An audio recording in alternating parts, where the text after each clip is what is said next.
चलिए एक और नया वीडियो में आप लोगों को स्वागत करते हैं और आशा करते हैं कि आप लोग अच्छा होंगे। तो आज बात करेंगे ज्योग्राफी का दूसरा चैप्टर। पहले चैप्टर हम लोगों ने बात कर चुके हैं और आज दूसरा चैप्टर बात करेंगे, जिस चैप्टर का नाम है प्राकृतिक संसाधन। क्या नाम है? प्राकृतिक संसाधन। क्या नाम है आपका? चांद कुमार। हाँ, चांद जी से बात करते हैं कि दूसरा चैप्टर है भूगोल का। क्या है दूसरा चैप्टर? पहले चैप्टर जिस तरह कवर किए थे ऑब्जेक्टिव के माध्यम से, अभी कवर करने का मकसद है कि 15 फरवरी से जो होने वाली एग्ज़ाम है उसको देखते हुए, नहीं तो हम लोग सब्जेक्टिव बात करते और सब्जेक्टिव ही पढ़ाते, लेकिन हम लोग सब्जेक्टिव नहीं कर पाएंगे 15 तारीख तक। इसलिए ऑब्जेक्टिव के माध्यम से जितना हो सके हम ज़्यादा से ज़्यादा चैप्टर को कवर करने का प्रयास कर रहे हैं। और जिस तरह हर रोज़ एक स्टूडेंट्स के साथ आके यहाँ डिस्कस करना क्वेश्चन के साथ, फिर आप लोगों को पहुँचाना बहुत मेहनत लगता है और मेहनत को थोड़ा भी सपोर्ट नहीं मिल रहा है तो दिक्कत तो होती है। इसलिए आप लोग अगर वीडियो अच्छा लगता हो तो ज़रूर लाइक करें, सब्सक्राइब करें और ज़रूर शेयर करें, ताकि जितने भी आपका सखा संबंधी हो जिनके पास एसएसटी का तैयारी अभी तक नहीं हुआ हो, उनको लगता है कि मेरा एसएसटी अभी कमज़ोर है, तो यही माध्यम से भी आप तैयारी कर सकते हैं। तो चलिए शुरू करते हैं, क्योंकि वीडियो बहुत लंबा हो जाएगी, इसलिए समय को ध्यान रखते हुए शुरू करते हैं। तो चैप्टर का नाम है प्राकृतिक संसाधन। प्राकृतिक संसाधन मतलब क्या होता है कि प्राकृतिक मतलब क्या होता है? नेचुरल। और संसाधन मतलब जिसके द्वारा कोई काम किया जाता है। क्या होता है? जिसके द्वारा संसाधन, यानी जो काम करने का योग्य हो। जैसे मान लो अगर हमारे गांव घर में बोला जाए तो ट्रैक्टर काम कर रहा है कि नहीं? कहीं से कहीं माटी उठा के ले जाने, ये भी एक संसाधन है। जैसे मोबाइल अगर कहीं कोई मैसेज पहुंचाना है या कहीं कोई बात करना है तो ये भी एक संसाधन की जरिया है। तो हम लोग तो संसाधन भी दो टाइप का, एक मानव कृतिक संसाधन, एक प्राकृतिक संसाधन। जैसे मोबाइल क्या आ गया? मानव कृतिक संसाधन में। ट्रैक्टर उक्टर क्या आ गया? मानव कृतिक संसाधन में। और प्राकृतिक संसाधन क्या होता है? जैसे मान लो कि नदी से हम लोग सिंचाई करते हैं, नदी से सिंचाई करते हैं कि नहीं? जैसे मान लो कोई वर्षा भी एक प्रकार का संसाधन है, प्राकृतिक संसाधन। पेड़ पौधा, ये भी संसाधन आता है संसाधन में। तो संसाधन हम लोग समझ गए और बात करेंगे ऑब्जेक्टिव के माध्यम से ही बात करते हैं। तो इसमें कितना क्वेश्चन है छोटू? 19 क्वेश्चन है। तो 19 क्वेश्चन पे आज बात करेंगे, जिसमें पहला क्वेश्चन है कि किस राज्य में, पहला क्वेश्चन क्या है कि किस राज्य में सीढ़ी नुमा जो खेती है, एक सिस्टम है, सीढ़ी नुमा एक प्रकार का खेती होता है, मतलब वो राज्य का नाम हम पूछ रहे हैं कि किस राज्य में सीढ़ी नुमा खेती प्रचलित है? उत्तराखंड में। हाँ, थोड़ा जोर से बोलिए। उत्तराखंड में। बहुत अच्छा। अगला क्वेश्चन है कि प्रायद्वीपीय भारत की नदी घाटियों में कौन सी मिट्टी मिलती है? जलोढ़। और एक बात आप लोगों को और बताना चाहते हैं कि भारत में सबसे अधिक जलोढ़ मिट्टी ही पाई जाती है। अक्सर ये गंगा के उत्तरी मैदान, मतलब मैदानी क्षेत्र होता है, उसमें जलोढ़ मिट्टी का ज़्यादा संभावना रहता है। समझ गया? आप लोग बताएंगे कि जलोढ़ मिट्टी में कौन सा फसल हम लोग उगा सकते हैं? कपास। बिल्कुल गलत। हम लोग धान उपजा सकते हैं। क्या उपजा सकते हैं? धान उपजा सकते हैं, गेहूं उपजा सकते हैं। ये सब जलोढ़ मिट्टी का प्रतीक है और भारत में सबसे ज़्यादा इसी मिट्टी का प्रतिशत सबसे ज़्यादा है। समझ गए बात? अगला क्वेश्चन बताएंगे कि जूट उत्पादन, जूट पता है ना? जूट उत्पादन, इसे गोल्डन फाइबर भी कहा जाता है, गोल्डन फाइबर भी कहा जाता है। और क्वेश्चन भी है कि जूट उत्पादन में कौन सा राज्य हमारे देश में, कौन सा ऐसी राज्य है जो सबसे अग्रणी है, यानी सबसे ज़्यादा उत्पादन करते हैं? पश्चिम बंगाल। बहुत अच्छा।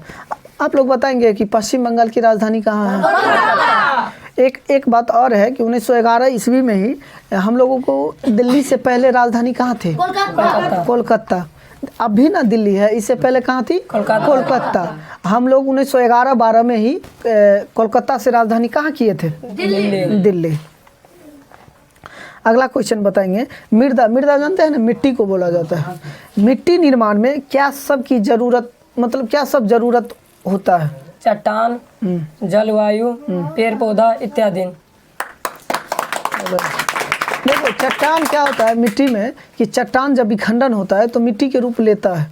और जलवायु भी परिवर्तन होना बहुत ज़रूरी है।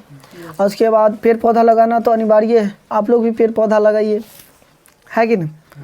एक और क्वेश्चन है कि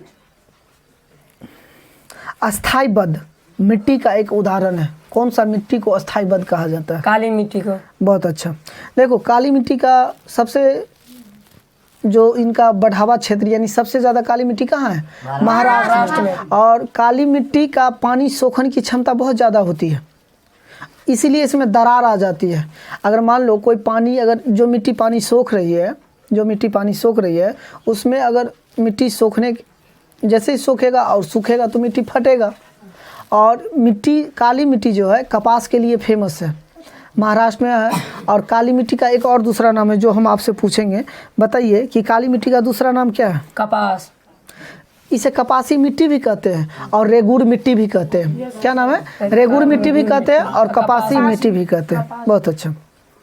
एक और बताएंगे कि जलोढ़ मिट्टी, जब हम लोग पढ़ चुके हैं, अभी पढ़े हैं कि जलोढ़ मिट्टी पूरे भारत में सबसे ज़्यादा फैलाव है। तो जलोढ़ मिट्टी दो टाइप से है, दो टाइप का, एक पुरानी एक नई, एक पुरानी एक नई। तो आप बताएंगे कि पुरानी जलोढ़ मिट्टी को क्या कहा जाता है? बांगर। और नई जलोढ़ मिट्टी को खादर। खादर। क्या बोला जाता है? खादर। बताइए, जब मिट्टी की बात चल रही है तो मिट्टी का पीएच मान कितना जरूरी है? 7 से 7.2 तक। बहुत अच्छा, 7 से लेके 7.2 तक। एक और क्वेश्चन है कि खरीफ फसल, खरीफ फसल हम लोग देखो, खरीफ फसल और रबी फसल दो टाइप से होता है। खरीफ फसल क्या होता है? इसमें पानी की आवश्यकता ज़्यादा पड़ती है। खरीफ फसल मतलब क्या है? इसमें पानी की आवश्यकता ज़्यादा होती है। और रबी फसल का मतलब क्या होता है? इसमें पानी की आवश्यकता कम होती है। पानी की आवश्यकता क्या होती है? कम होती है। तो हम लोग तो स्पष्ट कर लेंगे। देखो हमको रटने से अच्छा है कि कंसेप्ट क्लियर होना चाहिए, कि रटने से अच्छा है कि कंसेप्ट क्लियर होना चाहिए। अगर मान लो हम कितना रटेंगे कि धान रबी फसल है कि खरीफ फसल है, गेहूँ रबी फसल है कि खरीफ फसल है, हम लोग क्यों ना जान लेंगे कि खरीफ फसल जिसमें पानी की आवश्यकता ज़्यादा होती है। और हम लोग जानते हैं कि धान में पानी की आवश्यकता होती है कि नहीं? धान के सीजन में ही बहुत ज़्यादा मानसून रहती है, बहुत ज़्यादा बारिश होती है। अगर हम पूछे रबी फसल तो हम कितना याद करें? गेहूँ चना हम साफ साफ समझ लेंगे कि जिसमें जिस फसल में पानी की आवश्यकता कम होगी, गेहूं में जैसे कम होती है पानी की आवश्यकता कम होगी, और रबी फसल हो गया। और जिसमें पानी की आवश्यकता ज़्यादा हुई वो खरीफ फसल हो गया। अगला क्वेश्चन बताएंगे।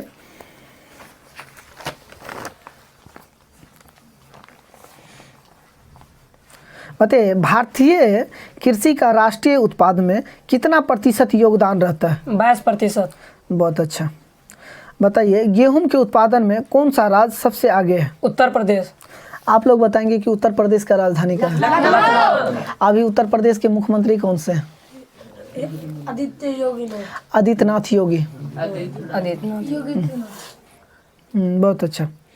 अगला क्वेश्चन बताएंगे, भारत में पहाड़ों से बड़ी भूमि का प्रतिशत कितना है? 30%। बहुत अच्छा। आप लोग ताली बजाइए। ताली बजाने से क्या होता है कि मोटिवेट होता है बच्चा। अगर कोई जवाब दे रहा है ठीक ठाक तो आप लोग ताली का प्रयोग कीजिए। अभी नहीं कि एकदम ठोकते रह जाओ, आधा घंटा तक गड़गड़ाते रह जाओ। ताली का मतलब है कि हम ऐसे नहीं करना है। देखो, ताली एक सम्मान होती है। अगर आप ताली बजा रहे हैं तो आप बच्चा को सम्मान, ताली का क्या मतलब होता है कि बच्चा को सम्मान कर रहे हैं। अब सम्मान का मतलब ये नहीं कि आप उसको जताइएगा कि आधा घंटा तक हम आपको सम्मान करेंगे। अब जब तक मन नहीं भर जाए आपको, हम तब तक सम्मान करते रहेंगे। इसलिए सम्मान का मतलब होता है कि कुछ समय के लिए तालियों बजना चाहिए और फिर रुक जाना चाहिए। ठीक, हल्ला बंद किया। अगला क्वेश्चन बताएंगे कि भारत के कुल क्षेत्रफल में कितने प्रतिशत भूमि पर कृषि उपजाया जाता है? 47%। बहुत अच्छा। काली मिट्टी का दूसरा नाम, मतलब काली मिट्टी का सबसे अधिक भंडारण यानी काली मिट्टी सबसे ज़्यादा कौन राज्य में? महाराष्ट्र में। हम लोग चर्चा भी किए थे। अगला क्वेश्चन बताएंगे, भारत में चारागाह के अंतर्गत कितने प्रतिशत भूमि है? नहीं पता है? आप लोग बताएंगे कि भारत में चारागाह के अंतर्गत 4.71%। हाँ, बहुत अच्छा। अगला क्वेश्चन बताएंगे कि जैसे हम बोले थे कि भारत में सबसे अधिक मिट्टी का जो विस्तार है उसका क्या नाम है? क्या नाम है? कौन मिट्टी भारत में सबसे अधिक विस्तार है? जलोढ़ मिट्टी। तो चलिए, हम लोग ने पूरा कितना क्वेश्चन था, 19 को 19 क्वेश्चन पे आप लोग ताली बजाइए। 19 क्वेश्चन पे हम लोगों ने आपस में चर्चा किए और आशा करते हैं कि आप लोगों को समझ में आया होगा। और जितना भी इससे जुड़ी फैक्ट होता है हमने सभी पे मिला जुला के चर्चा किए हैं। और जिस तरह हम सब्जेक्टिव क्लास करेंगे इसके बाद, तो उसमें और अच्छी तरह से हम लोग मतलब जानकारी दे पाएंगे।